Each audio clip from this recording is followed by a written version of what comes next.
জয় গুরু। শ্রী শ্রী স্বামী স্বরূপানন্দ পরমহংসদেবের মন্ত্রবাণী, নিষ্কলঙ্ক চরিত্রই যথার্থ সৌন্দর্য। এই কথাটার মানে হচ্ছে, যে যত বড়ই জ্ঞানী হোক, যে যত বড়ই ভক্ত হোক, যে যত বড়ই বিদ্বান হোক, তার চরিত্র যদি নিষ্কলঙ্ক থাকে, তাহলে সব থেকেই তিনি হচ্ছেন সব থেকে সৌন্দর্য। চরিত্রবাণী দেশের অমূল্য সম্পদ।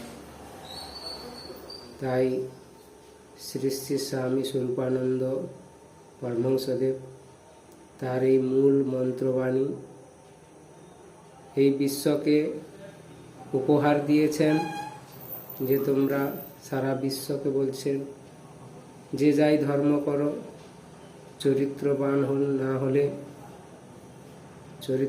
না হতে পারলে তোমার ধর্মই বৃথা। তোমার কাছে তোমার ধর্মই ধর্ম নয়, তুমি অধর্মের কাজ করছো। তাই তার বাণী, চরিত্রবাণী সৌন্দর্যের প্রতীক। নিষ্কলঙ্ক চরিত্রই সৌন্দর্য। জয় গুরু, জয় গুরু।